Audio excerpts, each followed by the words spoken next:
I love seeing the success. I love seeing the questions. So I believe, Darina, am I right? Do we have a guest who's coming in right now? Awesome. So Darina, can you please introduce the amazing Liz Faircloth? By the way, who's going to the 100 Millionaire Summit? Who's already got their tickets? Who already knows? Hell yeah. Give yourselves a round of applause. So Liz Faircloth is one of our prominent speakers. She's one of the top. We're talking keynote level. She's a champion. She's a beast, a beautiful beast, because she runs Invest Her, the woman's investment community. Hands to camera if you're a woman. Anybody on the call? Anybody know a woman? Yes. Anybody know a woman who wants to crush it in real estate? So Liz she is the face of Invest Her. She's been teaching women how to get to the next level. It's a blessing and an honor to have her as part of our community, as somebody who's another champion, another leader who is sharing and supporting people. So let's give Liz Faircloth a big round of applause. Before we do, Darina, what is great to be here. Before we bring Liz on, Darina, can you share, how did you reach out to somebody so powerful, so influential, who's serving on such a big level? Like, what was your secret? Anybody interested in knowing how you can reach out to like great people? Go ahead, Darina. Oh, well, thank you for this question, Liz. So good to see you. Great to see you too. I'm excited that you had a little bit of time to join us. Well, I think it was like my challenge. It was connection through another connection, through another connection, through another connection. I was relentless in my goal to get in touch with Elizabeth. And it actually started with Mitch Jursky, because he knew someone who runs Invest Her group down near Miami area. And then he introduced me to that person, and then that person introduced me to Liz. And then it took me a couple of times, persistence, to reach out. And Liz is just such a giving person. She got back to me. We started a conversation. We brought her on Alchemist Nation podcast. And then I was going to Invest Her conference, like that Liz put together amazingly with her partners once a year. So it was like just synergy right there. And now Liz is here to support us, to support women in real estate. And I think it helps couples to be happier, because now women are on board and doing real estate. So I'm so excited. Liz, you're here, and Liz will be our featured speaker at the summit this year. We're actually 60 days away exactly. Wow.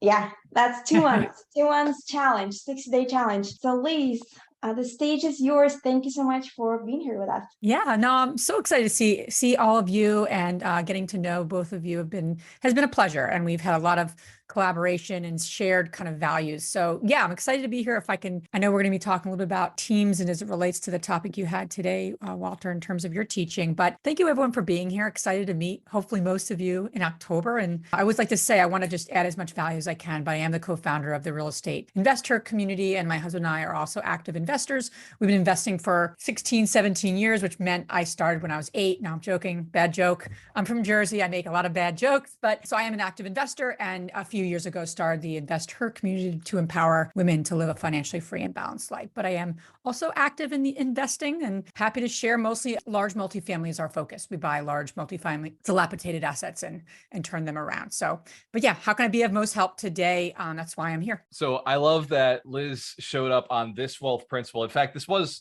intentional. I texted Darina. I said, hey, I want Liz Faircloth to come on. She's teaching how to build teams, scale teams. Hands to camera if you would like to invest in large multifamilies. You know, it takes teams to do that. Awesome. So that's her topic at the summit. And so this topic today, extreme ownership, is all about leadership, how you can be a better leader, how you can take yourself to the next level by just internally taking ownership for everything that happens for the people you care about, for the people that are under your charge, for the people who you don't even have under your charge, but your company interacts with them. So Liz, what would be a scenario if we could just I want to run this almost interview style. What would be a scenario that one of the biggest challenges I see is contractors, right? Right now is, somebody says that they're going to do something, they don't show up, or some people have even had, they give their money to somebody and the money disappears, right? And no work gets done. What would you say is something that you can do, in your team? How do you qualify whether a contractor is even somebody who deserves the right to be on your team? Well, that's a big one, right? Because so many people have so many different issues. I could share so many stories over the years and working with various contractors. Here's what I do know. I think people, you lead by being forthright and having standards yourself. So you need to have your own criteria. That might mean a payment plan. Obviously that's critical. You don't want to ever have the contractor get ahead of you, which happens a lot where, you've paid them more than the work that they've done. That's what that means in a nutshell. So yeah, there's so many different pieces. I think the key is that you need to, showing up at potential contractors' job sites is a really helpful strategy. Even just, making sure that they get there on time. If they say they're going to meet you at 9 and they don't meet you at 9, that's a huge red flag to me, right? Because they're not honoring their word. But finding them is, I would start to drive around your market and look at the rehabs that have worked out really well, that are really like, wow, I want to do that type of rehab. Who are the contractors, right, working on them? That's just one quick way to think about, good people know good people. But yeah, in terms of setting up you need to lead the contractor. They're not going to tell you what's going to happen. You need to tell them. From a scope of work is probably the biggest area I think investors just fall short on. They're expecting the contractor to give them this really detailed scope of work, and it just doesn't happen a lot. So you really need to lead by saying, this is how I do finishes can mean everything from Home Depot special to high end, right? I mean, we all know finishes could make or break your deal. So my point though is you need to have your criteria. What are you looking for in a contractor? Your paperwork, scope of work, payment plan, and you need to lead that very strongly. And if they don't come on board with what you want or what you think, how you want to run it, then that's a huge red flag too. Like, oh, I don't do that, or I don't do that. There's a lot to finding the right contractors, but I think the simple ones of going to their job sites, are they getting there on time? And obviously leading with a scope of work, detailed scope of work, and a payment plan is huge. I love that. Hands scam, if that's a really good answer. If that was a really important question for everybody on the call, let's give Liz one more round of applause. Great answer. So I got another one for you, Liz. And this is, I think, on everybody's mind who's ever invested. In fact, I remember last year, I mentioned this at the summit because people will come to me and say, like, the number one reason they can't invest, this is typically men in the Real Estate Investor Association. So a different world than this room, but in the RIAs, the NREA when we're speaking, they'll say, well, my wife doesn't agree with me. Like, she doesn't want to invest. And, that's why I can't invest. So you and your husband have figured something out. You both partner in real estate. You're both working together on deals. Like, he supports you. And by the way, hands scam, if you're a woman who is investing and your husband doesn't get on board. Anybody? There's a lot of women investing like that alone in our community. Yeah. So Liz, how is it that you and your husband figured this out? How'd you guys get on the same page? Yeah. I mean, I think investing with your spouse, partnering with your spouse is probably my favorite topic, so when I come back next year, I'll speak on that because it's a big one. So a couple things, I think, and it's sometimes, one partner is on board and supportive, one part or both partners actually work together, and actually invest together, which is a whole nother level. But at the minimum, your partner should support, right? Just like any endeavor that we're doing. And if they're not, what does that look like? So I think just taking a big step back, and getting clear on where you both want to be, in 5 years. When I first met my husband, the one thing we had in common, we were in our 20s. We didn't have any connections. We didn't have much money. We started with very little. My father loaned us our first down payment. So we came together and just had shared values. And I think those are the conversations that are critical, whether you're new in marriage or new in partnership, or you've been together for 15 years, but like, what are those shared values? And so we both really valued freedom, and we both really valued doing a lot of good work and not a lot of good work. We really wanted to make a difference in the world. I was a social worker by background, and my husband was as an engineer by background when we came together. So when we came together and said, what do we want to do in real estate? We wrote down kind of like our vision together and our shared values. So those have always been rock solid.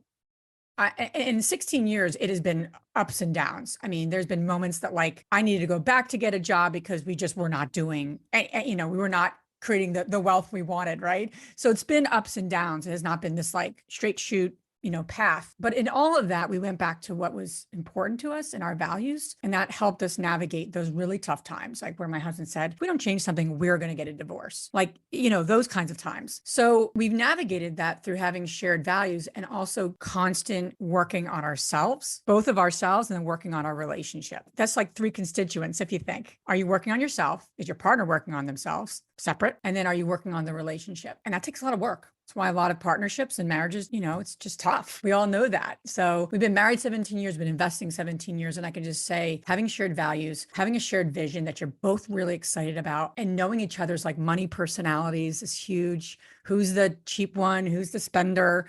Who's got attachment issues with money? I mean, there's so much money comes up in real estate because it takes money to invest. So we've done a lot of workshops, continually work on ourselves. And we have a lot of faith too, to be honest. We prayed a lot together in those really dark times and good times, of course, but to be perfectly frank. So we have a shared faith, but I think the shared values and the constant communication, because losing some money here is a step towards a bigger vision. If you don't have the bigger vision and the shared values, the one stumble or the one bad investment or the one partner that doesn't work is going to stop you and is going to create a wedge between you two. I know that because that happened. And it was always like, okay, what can we go back to?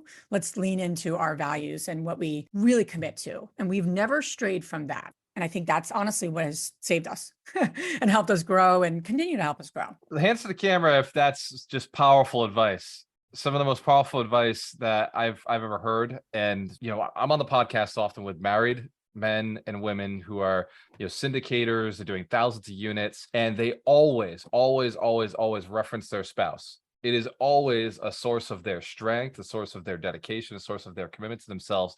And in fact, Liz, as you were speaking, I was writing down that I may find some room at the summit to maybe do a little one-on-one with you on stage and just kind of ask a little bit about relationships, because I think just seeing the room, how intent they were and how much they were nodding. Hands to camera if that'd be valuable. If you guys, everyone on here thinks that'd be really cool. And awesome. The stuff that I'll be going over with the teams is applicable. It will be very, very much applicable to kind of relating it to your spouse, because I'm going to go through a few things that are going to be totally relatable, because your team is internal, is your support team. It's all a team, right? So I'll kind of tie that in a little bit to my presentation. Awesome. I love it. See, she's a server. She's like the rest of us. Add value, add value, add value. Even the way she started the call. Hands if you notice the way she started the call. Hey, how can I add value to you guys? What a powerful sentence. What a powerful request. So before we jump off, I've got one more question for you, Liz, if you don't mind. Yeah. And that is, when deciding, like, how do you decide who you want on your team? Like, how do you decide what components are going to be needed? And then what kind of person are you looking for? I think you might have preluded to it a little bit with,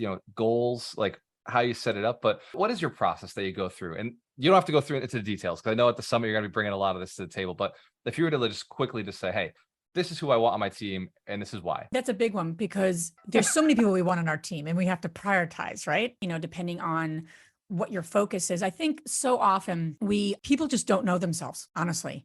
And so before you can answer the question, who do I need on my team? And then you start to look at a directory. Do I need a VA? Do I need a project manager? If you don't really like, rehab is all project management, if you really think about it. And maybe you're not a project manager. So before you start asking, it's almost like a directory. Before you start looking at the directory of the who, right? Who Not How is a phenomenal book by Dan Sullivan. I mean, anything by Dan Sullivan is great, strategic coach. And so I think people are like, yeah, I know I need team members. And that's like obvious, right? But I think that's like the third question. It's not the first question. Because if you don't know where you're headed and you don't know yourself, because I'm going to go into that a lot, you don't know the gaps. You're trying to manage gaps. Bottom line, you're building a team. You need to know where you're headed, what you're trying to achieve, who's going to help you get there, but more importantly, who you are, because you're trying to build a team around your strengths.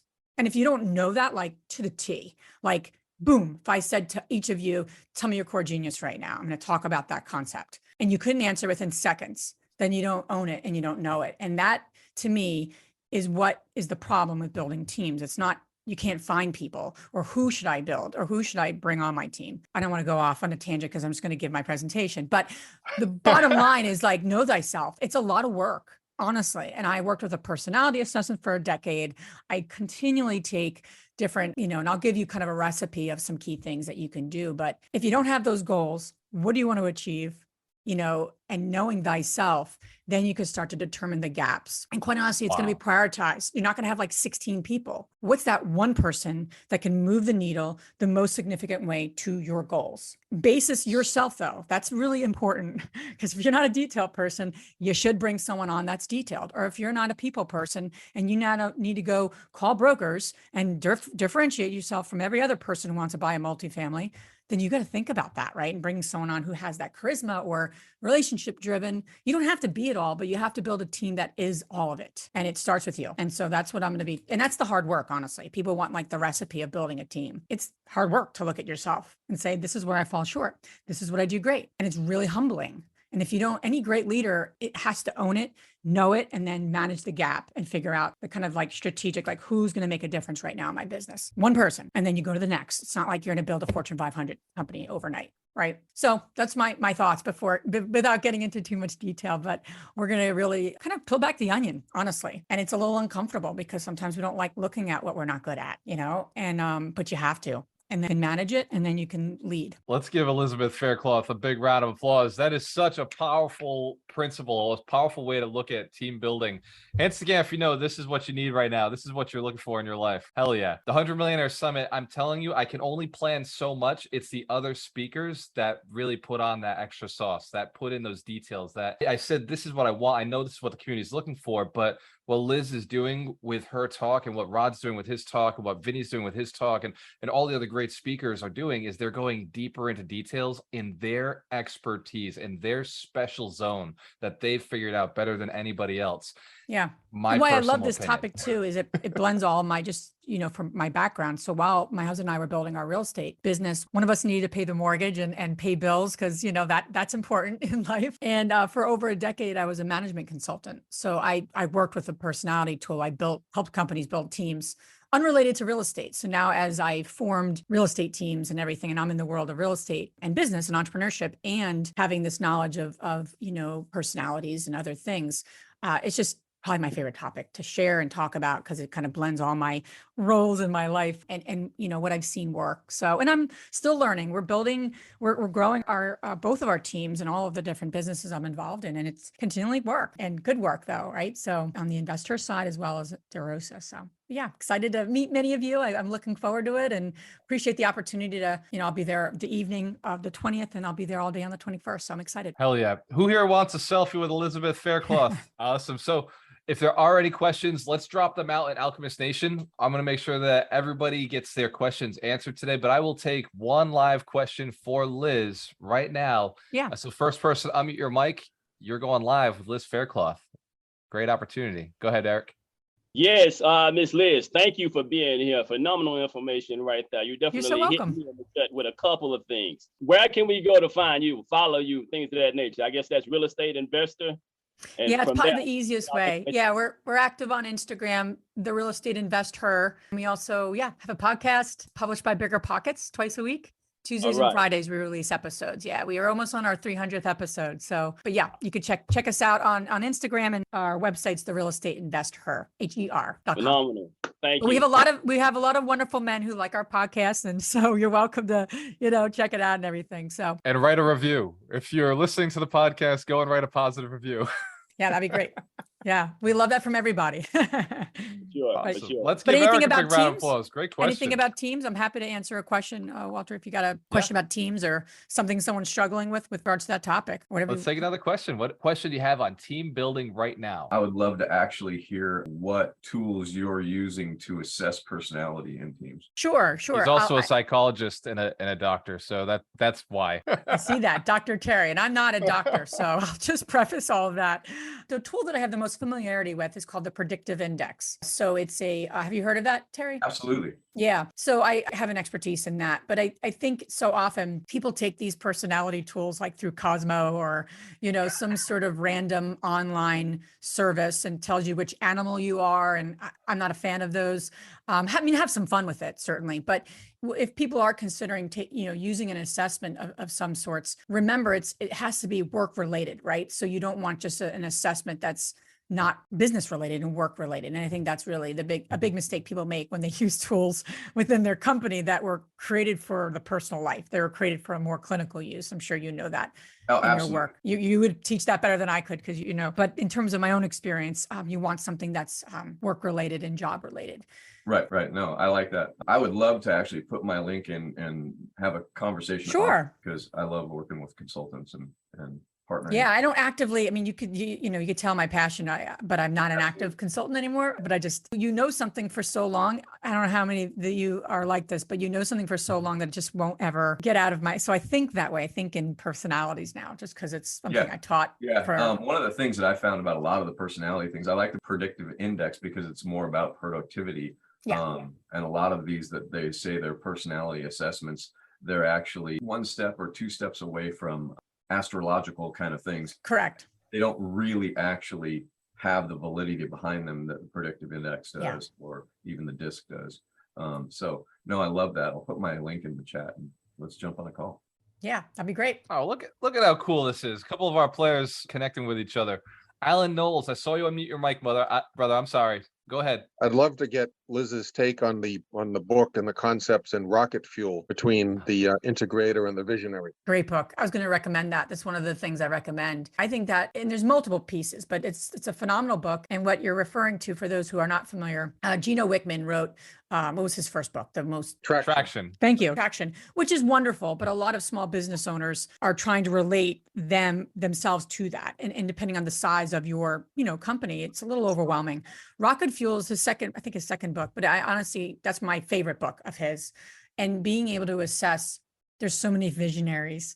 And visionaries have a lot of ideas and they get very excited. Are they really, they're great. And I'm definitely more of a visionary than an integrator. But your team and partners, and you need to have an integrator. Probably biggest mistake that visionaries make, right? They don't partner or have on their team integrator sort of behavior. So yeah, I'll be talking a little bit about that. That in addition to personality, it's like all kind of a layer of an onion, but great book. I would highly recommend. Know where you are. And then it's even better to do that before you come to the conference, because then if you're like an integrator, you start talking to people, they're like excitable and they're smiling and they're just talking about 15 different things. You probably are more of a visionary. And so I'm like literally giving you all my little secrets, but you want to know some of this about yourself prior to going to conferences, because meeting people, and you all know this, you can meet your future partner, your future team members, future strategic partners at these conferences. That's one of the beautiful things about getting like-minded people together. But if you're not clear on some of this stuff, quite honestly, most people like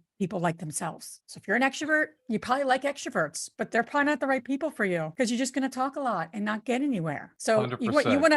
you want to talk to people that are different than you, even if they're like, we naturally attract to people like ourselves. That's the challenge, especially networking. But anyway. Great. Thank you. Thank you very much. Alan, what a great question. Answer. Let's give Alan Knowles a big round of applause. Elizabeth, I think that was the perfect answer. I think honestly. And someone's asking about places I invest. Do you want me to talk about that? Would that be of any help? Yeah, thank you. So we're investing. We started in New Jersey, and over the years, taxes, right? I don't know how many people are in our areas or investing in areas that are highly taxed. So we're doing a development in it's actually Trenton, New Jersey is where we got our start, but we segued into 4 different markets now. So we are in New Jersey still. We're actually doing a development there. We're not buying a lot of existing assets there anymore. And we haven't been for about 5 years, but we are active in Pennsylvania, which is a town called Lancaster, Pennsylvania, outside of Philadelphia. And then we're in Lexington, Kentucky. We have our largest amount of units. We have about 1,000 units in Lexington. And then we're also in Winston-Salem, North Carolina, and we're actively looking in South Carolina. We're actually looking at expanding our markets right now because our markets are a little saturated, a little overpriced, like many of you probably are experiencing. And us actually, as multifamily investors, we're actually really leaning into new construction multifamily because some of the projects actually make more sense than right now than buying some of these overpriced existing properties. So anyway, that's just a snapshot of where we are and what we're doing. Let's give Elizabeth Faircloth a big round of applause. These were some great questions and some amazing answers. This community is together for one purpose. It's to build 100 millionaires who are inspired to build 100 millionaires.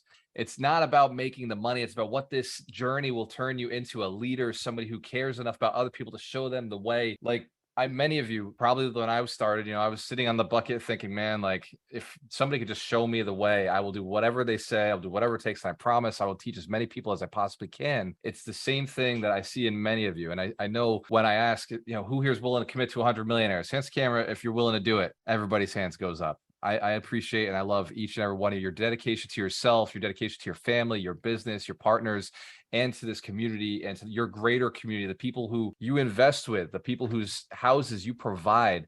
You're doing a great service. Even those motivated sellers who sometimes people say, oh, you know, stop calling me. It's all about the one who says, oh my God, you're an angel. Thank you for showing up. Thank you for calling me. You were what I was praying for. So I see a couple of people who have questions. Just drop them into Alchemist Nation. Liz is actually a member on there, and she created a course. There is now a course, a Liz Faircloth course. Serena, can you tell us a little bit about the course? I know you and your team helped put that together. Yes, so the course is available on Alchemist Nation. I will be very happy to drop the link if I may. It's about building the teams. And actually, Walter, I wanted to bring something up because I see an image of a wonderful book Elizabeth is a part of, The Only Woman in the Room.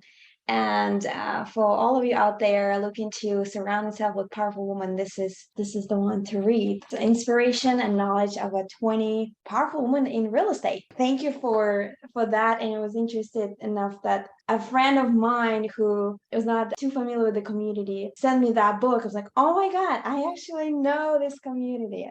That was fantastic. Thank you. We published that about 1.5 years ago, and we're actually, really building that piece of our business out. We want to have more women voices, and obviously that's who we're highlighting, and publishing more books from women. So courses eventually and all that good stuff, right? So, but it's all about voices and what's coming up for women in particular, right? Because we experience things. Thank you. Oh, yeah. So the course is about the team building, empowering women in real estate, how to analyze the deal. There's a couple of bonuses. You got to check it out. I'm going to, again, send you an invite. And it's pretty easy and sweet with some videos. If you don't want to read a lot, so you can watch the videos on it and get a little bit of Elizabeth insight. Let's give Dorina a big round of applause for all of the connections she does. Without her, we wouldn't know all the amazing people that we do know. And let's give my business partner, my integrator, a big round of applause. Ron Bowling. He's silent, but he's deadly. Without him, I wouldn't be where I am today, and you wouldn't know me. So there's a big team behind all of us. My true deepest thanks to everybody who is on this call right now for, again, your dedication to yourself, your dedication to other people, to all the millionaires who are on the call, who are already paying it forward. Liz Faircloth, to Mike Shine, Ron Bowling, Dorina, Terry Wager, Mitch Jorsky, Doug McGurk. In fact, Doug, before we sign off, can you share a piece of insights from your time with Tony Robbins about extreme ownership? And for everybody who doesn't know, Doug spent 3 years touring with Tony. So just one little tip, and then we're logging off. Go ahead, Doug. Well, all of this is the personal drives the professional. So how you show up is how you're going to sort of attract people. So I loved what Liz, you shared, where it's like, if you're an extrovert, you're going to attract more of those. And we all have that challenge because sometimes we'll have some interesting personality conflicts by nature of the different skill sets that people master in. And from, I don't know if there's any one particular nugget from Tony around that other than, it's all leadership. Everything we do is leadership. So when we take personal responsibility, when we are investing more in ourselves as opposed to some other opportunities, it's going to be a lot smoother going. And the one thing I'll just add, and this came from Jim Rohn actually, is the goal is not to become a millionaire. The goal is to become the person that creates enough value to earn $1 million.